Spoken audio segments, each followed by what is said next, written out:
TCC 1270 Why Jésus Cam. TCC 1270.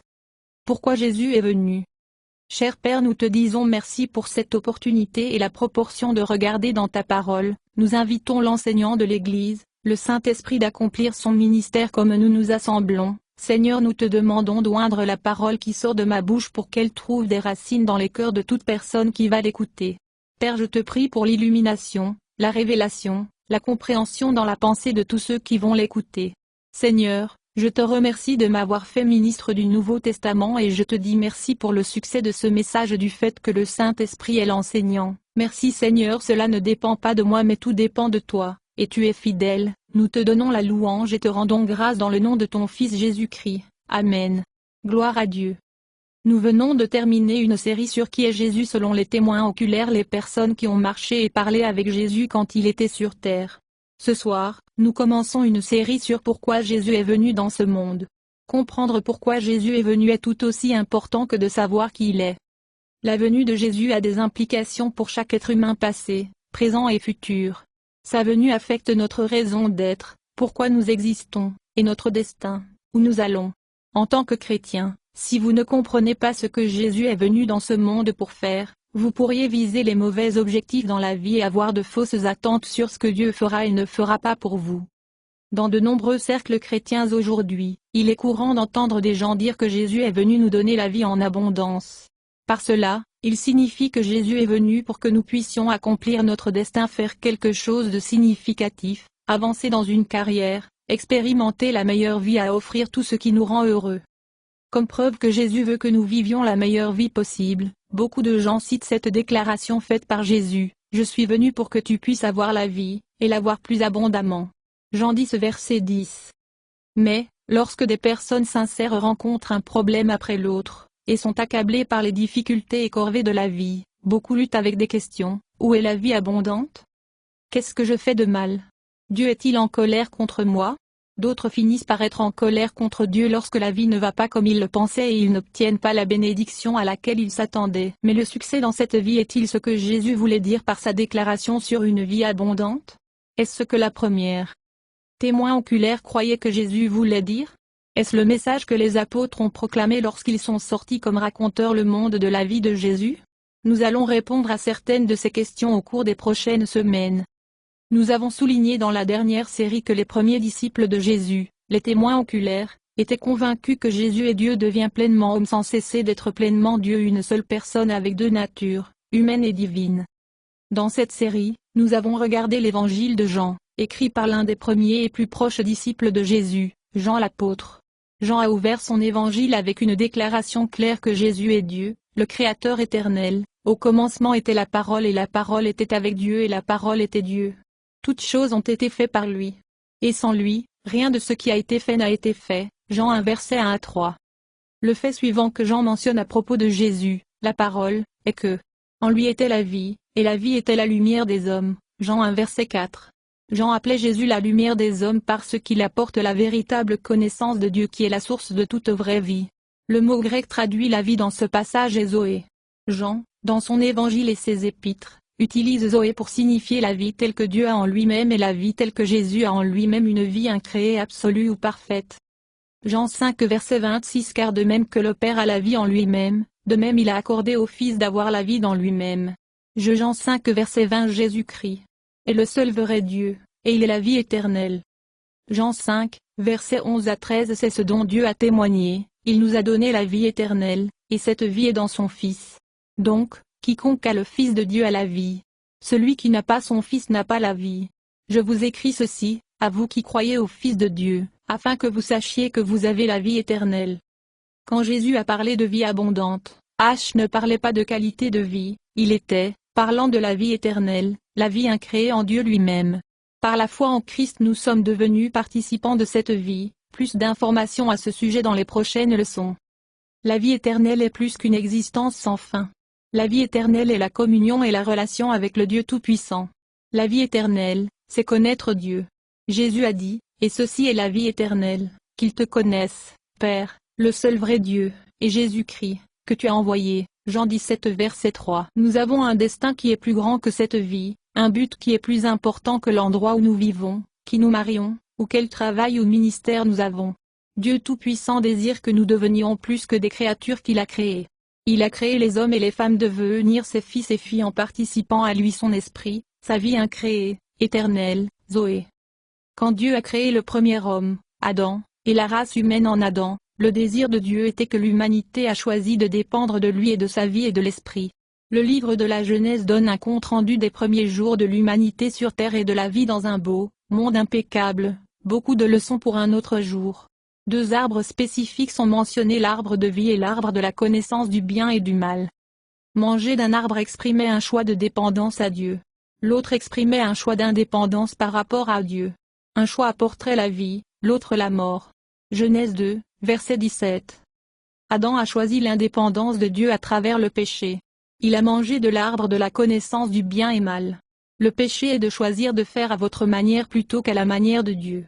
Le péché d'Adam a affecté la race humaine et toute la création. En raison du choix de l'homme, ce monde, l'humanité et la terre elle-même, est infusée d'une malédiction de mort. Genèse 3, versets 17 et 19. Quand Adam a péché, le péché est entré dans toute la race humaine. Son péché a répandu la mort partout tout le monde, de sorte que tout a commencé à vieillir et mourir, pour tous ceux qui ont péché. Romains 5 verset 12, traduction de la Bible version Tov. Depuis lors, la mort a tourmenté à la fois la planète et la race humaine. Les hommes sont coupés de Dieu, la vie en Dieu, la vie de Dieu, et toutes choses, hommes, animaux, plantes, corrompent et meurent. Chaque problème dans le monde est finalement une expression de la mort qui imprègne la création à cause du péché. Jésus est venu dans ce monde pour s'offrir en sacrifice pour le péché du monde et ainsi ouvrir la voie pour tous ceux qui croient en lui d'être restaurés à Dieu, d'être restaurés à la vie, par la foi en lui. Paul, un témoin oculaire, a écrit, « Jésus est venu une fois pour toutes à la fin de l'âge, pour enlever la puissance du péché pour toujours par sa mort sacrificielle pour nous. » Hébreux 9 verset 26. Pierre, un témoin oculaire, a écrit, « Christ est mort pour nos péchés une fois pour toutes. Il n'a jamais péché, mais il est mort pour les pécheurs afin qu'il puisse nous ramener sains et saufs à la maison de Dieu. » Pierre 3 verset 18. John, un témoin oculaire, a écrit, « Dieu nous a montré combien il nous aimait en envoyant son Fils unique dans le monde afin que nous puissions avoir la vie éternelle, Zoé, à travers lui. » John 4 verset 9. Après la déclaration d'ouverture de Jean sur Jésus, John 1 verset 1 à 4, la prochaine fois qu'il a utilisé le mot vie, Zoé, dans la relation avec Jésus, Jean a cité une déclaration que Jésus a faite dans une conversation avec un chef religieux, un pharisien nommé Nicodémous. Jésus a dit, « Comme Moïse éleva le serpent dans le désert, de même le Fils de l'homme doit être élevé au-dessus de tout, que quiconque croit en lui ne périsse pas, mais ait la vie éternelle. » Jean 3 verset 14 et verset 15. Jésus faisait référence à un événement familier dans l'histoire d'Israël. Alors qu'ils étaient en route retour à leur terre ancestrale après que Dieu les ait délivrés de l'esclavage en Égypte, des serpents venimeux envahissent leur camp. De nombreux Israélites ont été mordus et sont morts. Nombre 21 verset 4 au verset 6. Moïse a prié pour le peuple, et le Seigneur lui a dit de faire une réplique en bronze d'un serpent poison et l'attacher à un poteau. Dieu a promis que lorsque ceux qui ont été mordus par les serpents, regardaient le serpent sur la perche, ils se rétablissaient. Nombre 21 verset 7 à verset 9. Bien qu'il s'agisse d'un événement réel, cela représentait aussi quelque chose à propos de Jésus. Il serait élevé sur la croix, ou crucifié, et tout comme les Israélites mourants qui regardaient le serpent de bronze étaient sauvés, ceux qui croient en Jésus seront sauvés en recevant la vie éternelle. Zoé. Jean 3, versets 14 à 15 exatonne tout comme Moïse a soulevé le serpent dans le désert, sur un poteau, il doit en être de même donc il est nécessaire que le Fils de l'homme soit élevé, sur la croix. Afin que tous ceux qui croient en lui qui s'attachent à lui, se fient à lui et comptent sur lui, peut ne pas périr, mais avoir la vie éternelle et, réellement, vivre pour toujours. Bible amplifiée. Jésus a continué son point de vue avec cette déclaration, car Dieu a tellement aimé et chèrement estimé le monde qu'il, même, a abandonné son Fils unique, afin que quiconque croit en, se fie, s'accroche, s'appuie sur, lui ne périra pas, venir à la destruction, être perdu, mais avoir la vie éternelle. Jean 3 verset 16, Bible amplifiée. Remarquez, Jésus dit que ceux qui croient en lui ne périront pas. Le mot grec qui est traduit par périr signifie détruire complètement. Périr ou perdre ou être privé de cela peut signifier la mort physique, ou la séparation éternelle de Dieu qui est la vie. Dieu le Père, motivé par l'amour, a envoyé le Fils, et le Fils, qui est lui-même Dieu, est venu volontairement, afin que le monde, homme et femme, puisse être sauvé du périssement, sauvé de la séparation éternelle de Dieu qui est la vie. Il n'y a pas de plus grande destruction qui puisse arriver à un être humain que d'être perdu pour votre but créé. Tous les êtres humains ont été créés pour devenir des fils et des filles de Dieu par la foi en lui, puis vivre en relation amoureuse avec lui, pas seulement dans cette vie, mais dans la vie à venir. Le péché nous a disqualifiés pour notre but créé. Jésus est venu ouvrir la voie pour que nous soyons restaurés à Dieu. Éphésiens 1 versets 4 à 5. Il y a longtemps, même avant qu'il ne crée le monde, Dieu nous aimait et nous a choisis en Christ pour être saints et sans faute à ses yeux. Son plan immuable a toujours été de nous adopter dans la sainte famille en nous amenant à lui par Jésus-Christ. Et cela lui a donné beaucoup de plaisir. 2 Timothée 1 versets 9 à 10. C'est Dieu qui nous a sauvés et choisis pour vivre une vie sainte. Il a fait cela, non pas parce que nous le méritions, mais parce que c'était son plan bien avant que le monde ne commence pour montrer son amour et sa bonté envers nous par Christ Jésus. Et maintenant il a rendu tout cela clair pour nous par la venue de Christ Jésus, notre Sauveur, qui a brisé le pouvoir de la mort et nous a montré le chemin vers la vie éternelle à travers la bonne nouvelle, l'Évangile. Le même mot grec qui est traduit par périr est utilisé dans une autre déclaration spécifique que Jésus a faite sur la raison pour laquelle il est venu sur terre, car le Fils de l'homme est venu chercher et sauver ce qui était perdu. Luc 19 verset 10. Jésus a fait cette déclaration peu de temps avant la crucifixion, lorsqu'il se rendait à Jérusalem pour la dernière fois. Jésus a repéré un homme nommé Zachée qui a grimpé à un arbre pour l'apercevoir. Jésus a appelé Zachée et dit, « Je viens comme un invité dans votre maison aujourd'hui. » Luc 19 verset 1 et verset 10. La foule a commencé à murmurer parce que Zachée était un publicain, percepteur d'impôts. Il était l'un des principaux percepteurs d'impôts pour les Romains dans cette région, et était très riche. Les publicains étaient des Juifs qui travaillaient comme percepteurs d'impôts pour Rome. Ils étaient considérés comme des traîtres envers leur peuple et étaient méprisés. Jésus est venu chercher et sauver les hommes perdus comme Zachée. Tout au long du ministère de Jésus, il a été critiqué pour manger avec des collecteurs d'impôts et des pécheurs. Jésus' réponse était « Je ne suis pas venu appeler les justes, mais les pécheurs à la repentance » Matthieu 9 verset 13. Le mot repentance est utilisé par Jésus et tout au long du Nouveau Testament pour signifier tourner du péché et suit Jésus vise dans l'obéissance à lui, imite-le, cherche à être comme lui, plus dans les leçons suivantes. À une occasion, également quelques mois avant que Jésus ne soit crucifié, en réponse à d'autres critiques des chefs religieux pour s'associer avec des pécheurs, Jésus a raconté 3 paraboles sur les objets perdus. Luc 15 verset 1 et verset 32.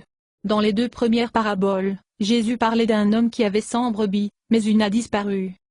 Dans la deuxième parabole, Jésus a parlé d'une femme avec 10 pièces d'argent et en a perdu une.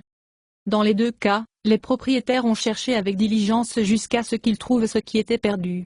Ensuite, ils ont appelé des amis et la famille pour se réjouir avec des objets perdus qui ont été retrouvés. Jésus a terminé chaque parabole par « De la même manière, le ciel sera plus heureux pour un pécheur perdu qui retourne à Dieu que plus de 99 autres qui sont justes et ne se sont pas éloignés. » Luc 15 verset 7. De la même manière, il y a de la joie dans la présence des anges de Dieu quand même un pécheur se repent. Luc 15 verset 10. Ensuite, Jésus a raconté une parabole à propos d'un fils perdu. Le fils a pris son héritage de son père, a quitté la maison, et a dépensé tout l'argent pour une vie sauvage et exubérante. Pendant une période de famine, le fils s'est retrouvé dans une porcherie, mangeant de la nourriture pour porcs. À ce moment-là, il est revenu à lui et est retourné chez son père. Le fils a réalisé qu'il avait péché contre le ciel, Dieu Tout-Puissant, et son père, son confrère. Le père a accueilli le fils à la maison puis a célébré avec une fête joyeuse. Nous célébrons ce jour heureux, car mon fils était mort et est maintenant revenu à la vie. Il était perdu, mais maintenant il est trouvé. Donc la fête a commencé. Luc 15 verset 24. Notez que ces objets, le mouton, la pièce de monnaie, le fils, étaient précieux pour leur propriétaire. Les articles n'ont pas perdu leur valeur pour leur propriétaire lorsqu'ils ont été perdus, mais cette valeur pourrait être réalisée par le propriétaire jusqu'à ce que les articles soient trouvés. Notez que ces articles ne pouvaient pas remplir leur objectif créé alors qu'ils étaient perdus. Perdu est le même mot utilisé lorsque Jésus a dit que Dieu aimait tellement le monde qu'il a donné son Fils ainsi que quiconque se confie en lui ne périsse pas mais ait la vie éternelle. Jésus a raconté cette parabole pour illustrer le fait que les hommes perdus ont de la valeur pour Dieu. Jésus est venu ouvrir la voie pour les hommes pécheurs et d'être restaurés à leur Créateur et à leur but créé. Remarquez un point de plus dans la parabole à propos du Fils perdu. Une fois que le fils était vraiment désolé pour son péché et est rentré à la maison, il y a eu un processus de nettoyage et de restauration. Luc 15 verset 22 Mais son père dit au serviteur, vite, apportez la plus belle robe dans la maison et mettez-la sur lui. Obtenez une bague pour son doigt et des sandales pour ses pieds. Bible du Semeur. Ceux qui ont entendu Jésus parler et étaient familiers avec l'Ancien Testament ont reconnu quand on changeait de vêtements signifiait enlever le péché. Zacharias 3, verset 4. Le public savait aussi que les anneaux étaient donnés aux hommes comme une marque de dignité et d'honneur, et les chaussures étaient un symbole de la liberté, les chaussures étaient prises aux prisonniers. Il y a beaucoup de symbolisme dans cela. Le point pour nous est que bien que ce sale, puant méchant fils s'était vraiment repenti et était revenu à la maison de son père, un processus de nettoyage et de restauration avait besoin de le transformer en un fils adapté à la vie dans la maison de son père. Jésus est venu pour ouvrir la voie aux hommes et femmes pécheurs afin qu'ils soient transformés en fils saints et justes et filles de Dieu. Paul l'apôtre, dans le contexte de Dieu appelant les gens selon son but pour eux a écrit, car Dieu connaissait son peuple à l'avance, et il les a choisis pour devenir comme son fils, afin que son fils soit le premier-né, avec beaucoup de frères et sœurs. Romains 8 verset 29, Bible du Semeur. Notre but, notre destin est de devenir des fils et des filles qui sont comme Jésus, conformes à son image, semblables au Christ dans son caractère fils et filles qui sont saints et justes dans tous leurs motifs, pensées, paroles et actions tout comme Jésus, le Fils parfait, l'est. Paul a écrit, Jésus, s'est donné lui-même pour nous afin de nous racheter de toute action sans foi ni loi, et de purifier pour lui-même un peuple pour sa propre possession, zélé pour les bonnes actions. Tite 2 verset 14. Une vie abondante est en train d'être restaurée à notre but créé en devenant un participant de l'Esprit et de la vie de Dieu, et ensuite, par l'Esprit de Dieu en nous, étant conformé à l'image du Christ devenant semblable au Christ dans son caractère, un fils ou une fille qui plaît pleinement à notre Père Dieu. En conclusion, chaque être humain veut savoir pourquoi nous sommes ici et quel est le destin et notre but. Pour répondre correctement à ces questions, vous devez commencer par Dieu votre Créateur et son plan et but. Il n'existe pas pour nous. Nous existons pour lui. Apocalypse 4 verset 11 Tu es digne, ô Seigneur notre Dieu, de recevoir gloire, honneur et pouvoir. Car tu as tout créé, et c'est pour ton plaisir qu'ils existent et ont été créés. Notre but, notre destinée est d'être transformés en fils et filles saints et justes de Dieu par son esprit et sa vie, fils et filles qui se glorifient pleinement pour lui dans chaque pensée, parole et acte. Jésus est venu dans ce monde pour rendre possible cette restauration et transformation. Beaucoup plus la semaine prochaine. Ma prière est que par ces leçons chacun de nous sera inspiré pour marcher comme Jésus a marché. Laissez Jésus vous faire confiance à travers sa parole, la Bible. Merci Seigneur pour votre merveilleuse parole que tu as choisie pour que ça passe par moi. Merci Seigneur de choisir des fils et des filles d'être conformes à l'image de Jésus-Christ et d'être faits comme tes enfants en caractère et en puissance, pour tout ce qu'on entend. Que cette leçon puisse nous donner le désir de rechercher et de grandir en Jésus-Christ dans cet endroit. Seigneur, nous vous remercions et nous vous servons sur votre scène. Notre désir c'est de demeurer en toi au nom de ton Fils Jésus-Christ. Amen. Louez le Seigneur, louez le Seigneur.